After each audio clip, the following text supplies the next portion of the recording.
Bien, bonjour à vous tous, heureux de vous revoir, et même de revoir des amis de Cannes qui nous visitent. Alors, je visite aussi Cannes une fois par mois. Eh bien, ça me fait plaisir de vous revoir. C'est l'avantage d'avoir des amis communs, et puis de réaliser que l'Église, de toute manière, est une grande famille. Alors, je suis un peu embêté ce matin. Parce que je voudrais pas que vous imaginiez que je contredis ce qui a été dit en première partie.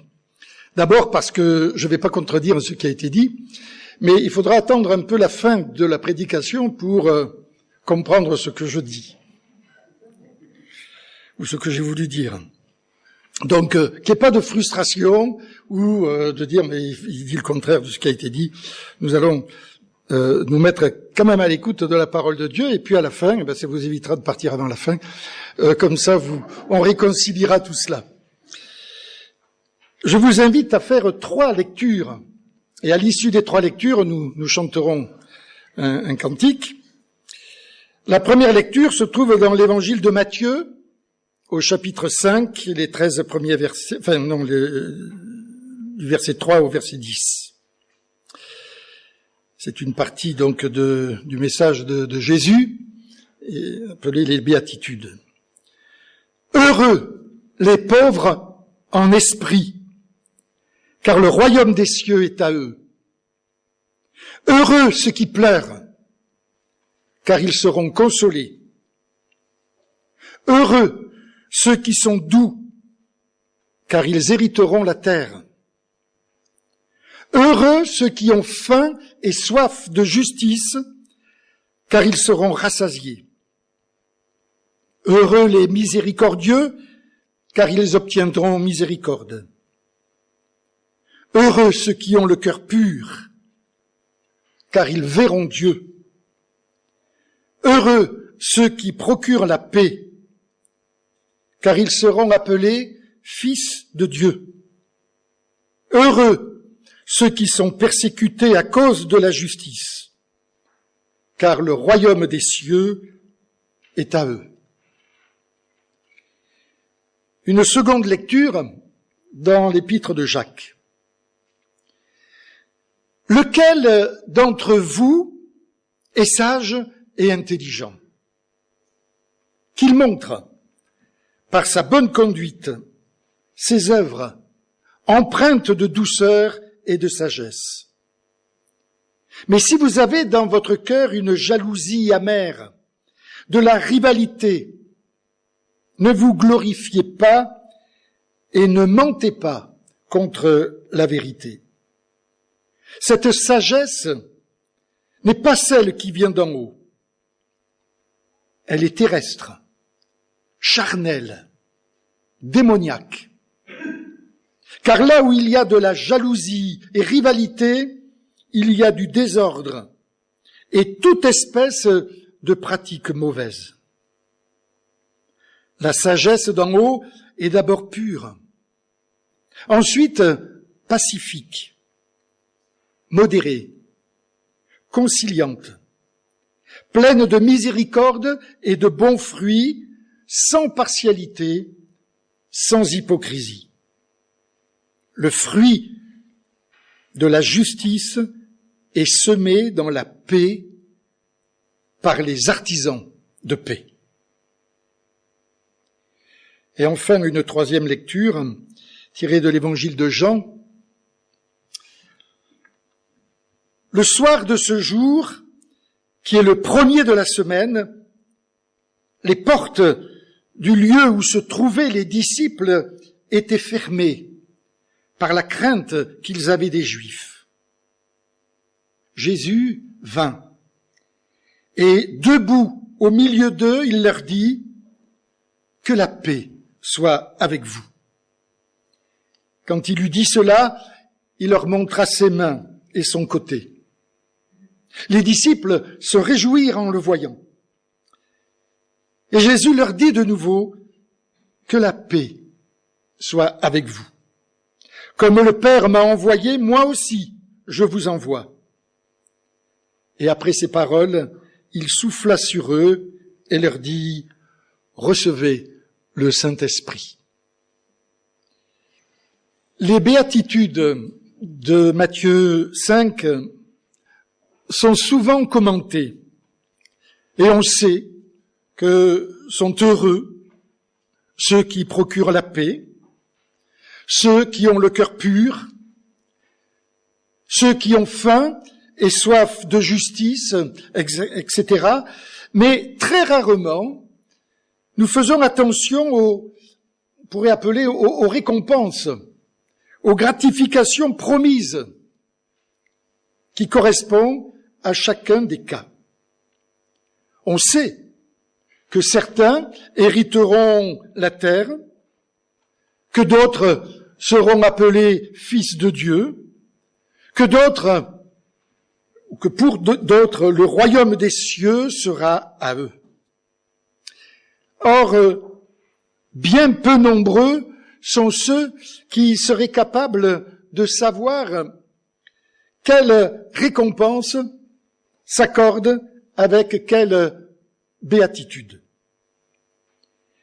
Et le lien entre la situation et la promesse associée est rarement commenté.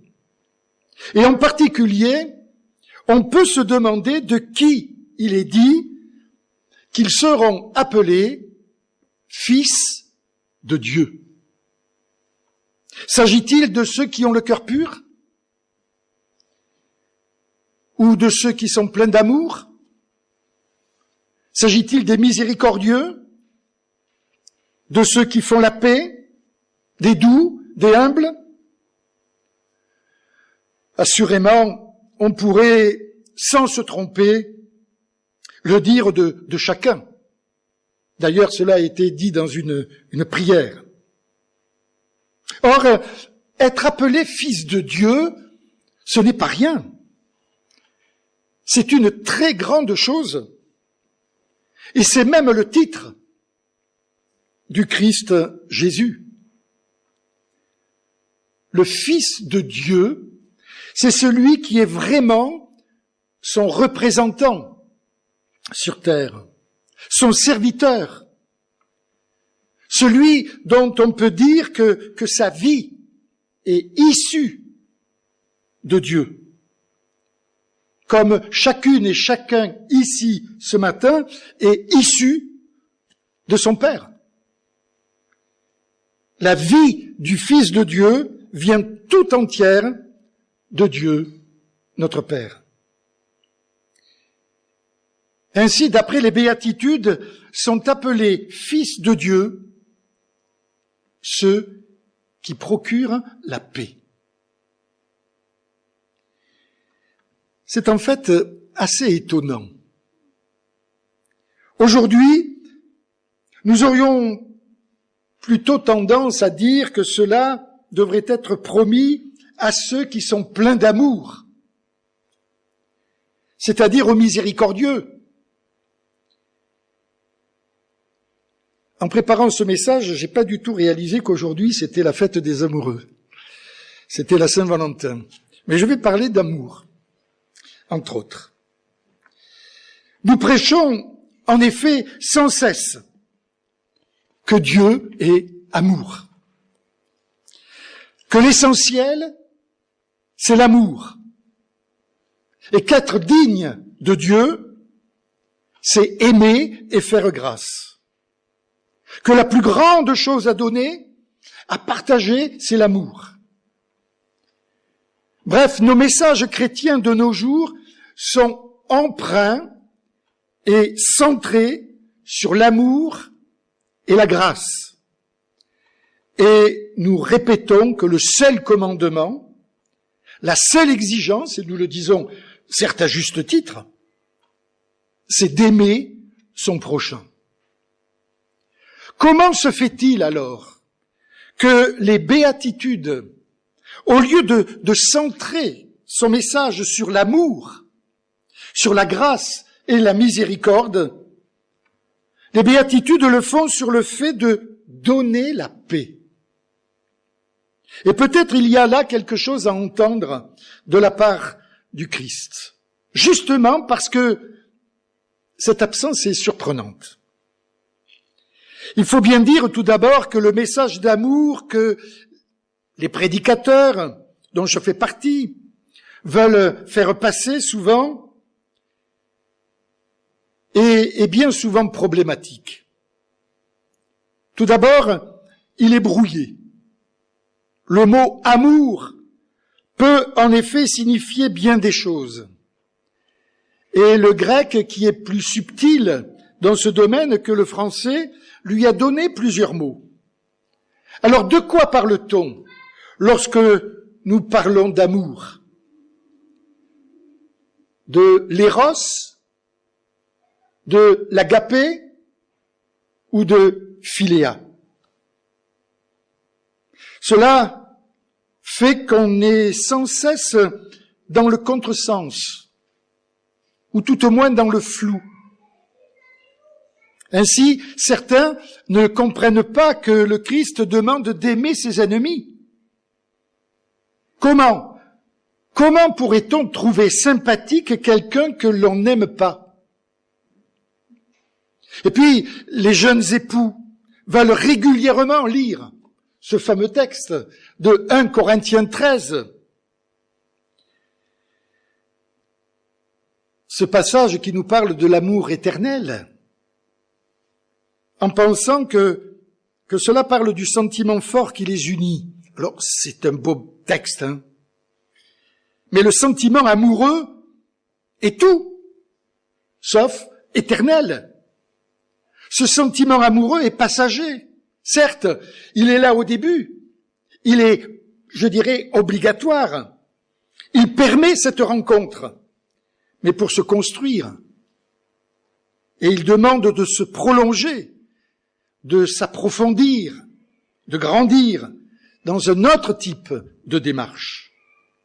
Et l'amour éternel dont il est question chez Paul, ce n'est pas l'amour des amoureux, mais c'est l'amour que chacun doit porter pour le monde.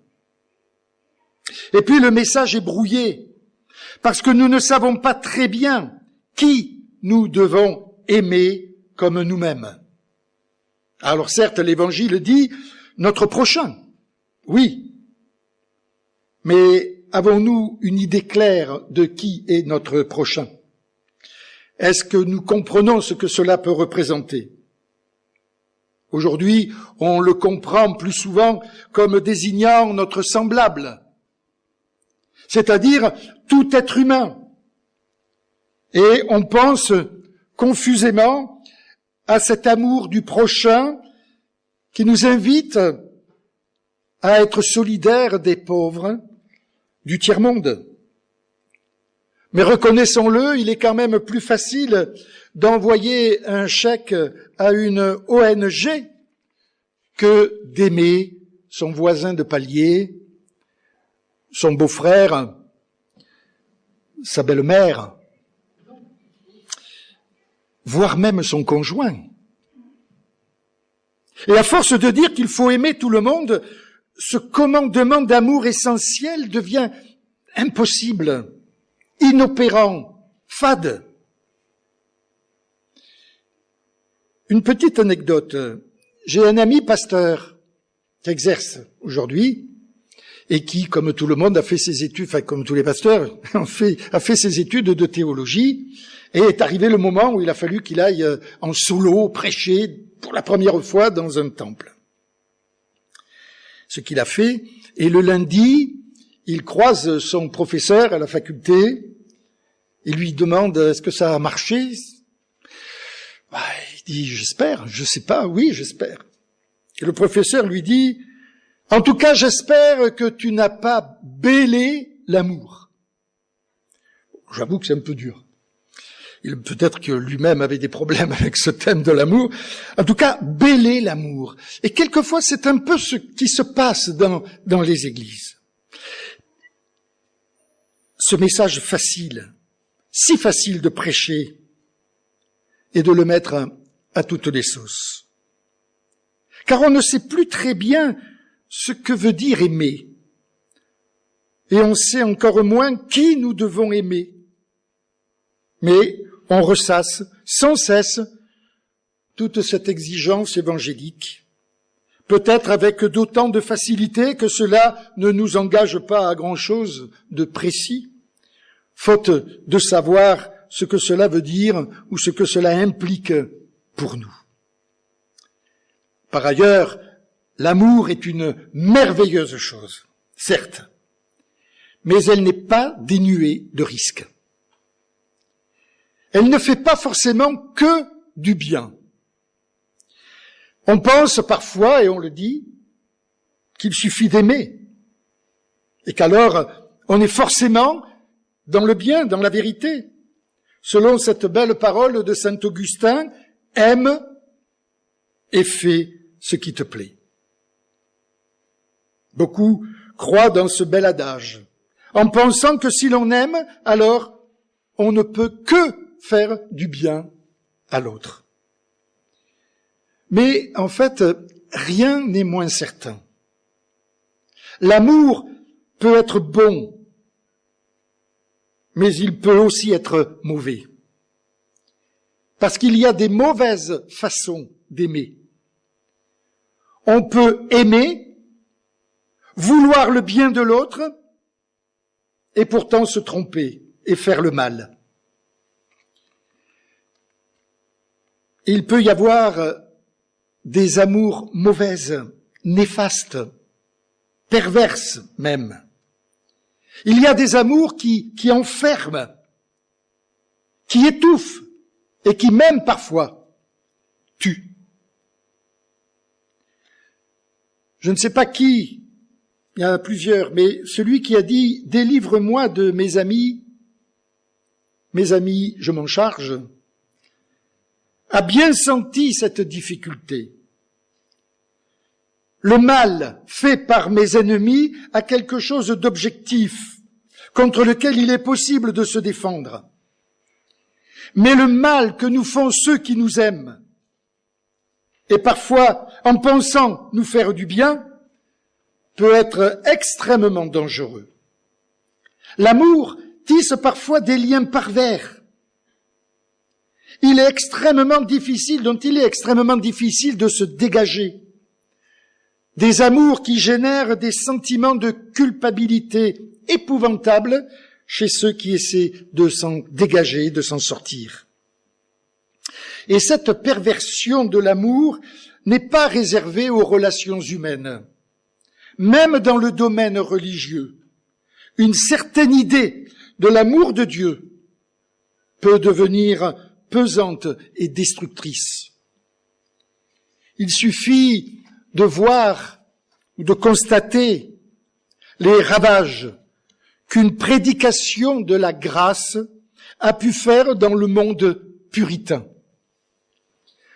Peut-on en effet supporter d'être aimé quand on se sait pertinemment peu ou pas aimable?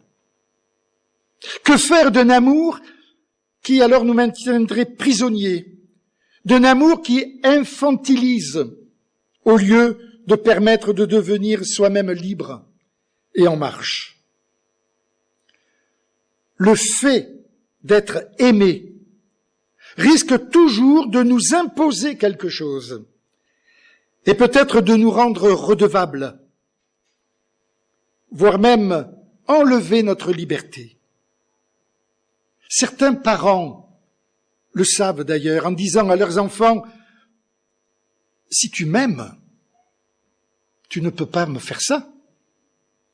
Si tu m'aimes, mais tu ne peux pas partir. » Et puis plus grand, dans le monde adulte, ces mêmes enfants entendent de leurs parents « Mais si tu m'aimais, tu viendrais me voir plus souvent. » L'amour risque de ne pas être vraiment gratuit.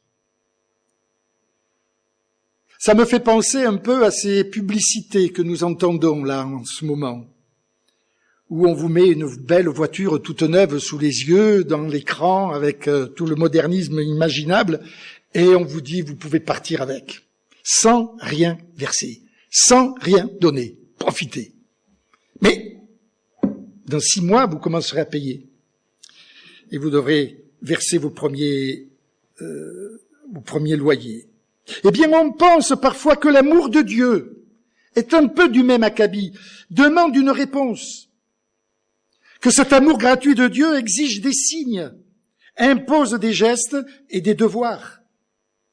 Et nous voilà retombés dans la théologie des œuvres, dans un devoir mais à rendre plus tard, et qui par conséquent va générer en nous la culpabilité. Cette culpabilité, c'est de ne pas justement la mériter, cette grâce, de ne pas savoir assez aimer comme le Christ nous aime, et de devoir être continuellement redevable de quelque chose envers un Dieu qui nous réclamerait quelque chose. L'amour, donc, est évidemment très beau et très bien, mais jusqu'à un certain point. Et en tout cas, il n'est pas dénué de risques et de problèmes. Peut-être donc qu'en effet, une chose est plus importante encore, c'est la paix. Et peut-être que ce que Dieu donne avant tout, c'est la paix. Et celui qui dans le monde est fils de Dieu, il n'est pas dit que c'est celui qui aime, mais celui qui apporte la paix.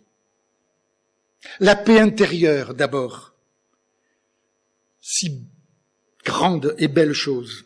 En effet, quel beau cadeau de la part de Dieu que de pouvoir être en paix intérieurement, c'est-à-dire en paix avec soi-même. Parce qu'on ne se sent plus coupable, parce que ces désirs sont des désirs harmonisés, parce que on assume ce que l'on est, parce qu'on n'est plus habité par ce désir exalté qui court toujours vers l'irréalisable et qui nous fait souffrir. Être heureux de ce que l'on a, parce que dans l'amour de Dieu, on devient confiant, en sécurité spirituellement, parce qu'on se sent aimé et sauvé. Et puis la paix de Dieu est aussi une grâce, quand il n'y a plus d'obstacle entre Dieu et nous, quand nous savons que le péché est dissous, qu'il n'y a pas de punition, de dette à payer, pas de jugement, mais juste une juste relation, une proximité, une transparence entre Dieu et nous.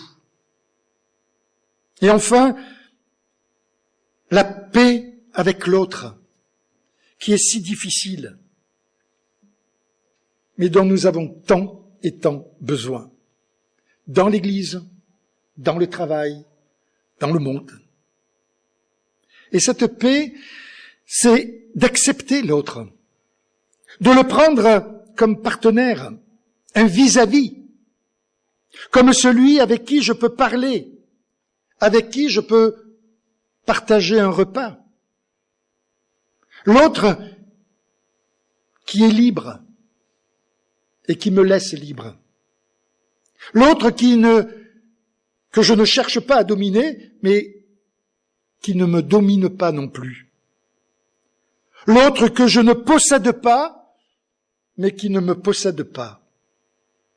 Alors, voilà, nous sommes au point de réconciliation, parce qu'en fait, c'est ça, le véritable amour. Un amour qui construit, qui respecte, pas cet amour gluant qui emprisonne. La paix, les uns avec les autres, c'est ça qui est la vraie forme d'amour. Loin de cet amour pathologique qui peut si vite se transformer en haine. C'est comme cela qu'est l'amour du Père envers son Fils dans l'histoire du Fils prodigue, dans la parabole du Fils prodigue. Il donne, mais ne retient pas. Il ne fait pas de reproches. Il n'exige rien en retour. Mais nous voyons un Père tout juste dans la joie de la présence de l'autre, qui est prise comme une grâce, sans rien attendre. Mais le contraire de cette paix, c'est la jalousie, l'acrimonie, la querelle, la revendication, la critique négative perpétuelle. C'est usant, insupportable, c'est destructeur, plus que peut-être ne pas être aimé. Les gens qui donnent la paix, ce sont les gens pacifiques. Eh bien, ces gens-là sont infiniment précieux et constructifs. La paix, c'est donc bien sans doute quelque chose de ce qu'il y a de plus précieux dans ce monde pour vivre. Et nous, le mieux que nous puissions donner autour de nous, c'est la paix. La paix, attention, ce n'est pas l'ignorance ou l'indifférence. Avoir la paix, ce n'est pas non plus mettre les problèmes sous le tapis pour surtout ne pas faire de vagues. Ce n'est pas le désintérêt. C'est l'amour libérateur. On raconte l'histoire de ce vieux monsieur qui se déplaçait toujours avec une petite burette d'huile dans sa poche. Il ne supportait pas les portes qui grincent. Et partout où il allait, s'il y avait quelque chose qui grinçait, une serrure qui fonctionnait pas bien, il y mettait 1 ou 2 petites gouttes d'huile. Et ainsi, quand il partait, on n'entendait plus rien, c'était huilé. Belle image de ce que nous devrions être. Savoir mettre un peu d'huile partout où ça grince. Chez nous, dans les lieux de travail, dans l'église, a fortiori. Et nous devenons alors fils de Dieu quand nous savons donner la paix. Et c'est d'ailleurs ce que Jésus, ressuscité, donnera selon l'évangile de Jean, lorsqu'il apparaîtra dans cette chambre haute où les disciples sont enfermés. Jésus ne leur dit pas « je vous aime », mais je vous donne la paix. Et mon expérience pastorale dans l'accompagnement des mourants m'a souvent fait poser la question, mais que dire ? Que dire ? Je vous aime ? Dieu vous aime ? Vous sentez-vous aimé ? Tout cela n'est pas faux, bien sûr, mais ne me semblait pas être le plus important à ce moment-là. Le plus important, peut-être, n'était-il pas de dire « êtes-vous en paix ?» Et la dernière parole n'est-elle pas d'être en paix ? Cette paix que seul Dieu peut donner à celles et ceux qui s'approchent de lui. La paix, en effet, c'est le plus beau cadeau. Parce que ça, d'abord, c'est très concret. Et il est plus facile de comprendre de quoi il s'agit que l'amour, bien souvent, qui est si compliqué qu'il finit par ne plus rien dire et surtout mal approprié dans ces circonstances-là. Mais en fait, voilà, l'amour que je dénonce depuis tout à l'heure, cet amour-là, ce n'est pas l'amour dont parle l'Évangile. C'est un amour humain. Un amour qui est toujours très compliqué, plein de contradictions et parfois rempli de calculs. Le véritable amour de l'Évangile, c'est une manière de respecter l'autre, de l'écouter, de lui permettre d'être lui-même, de ne jamais l'enfermer ou de le contraindre.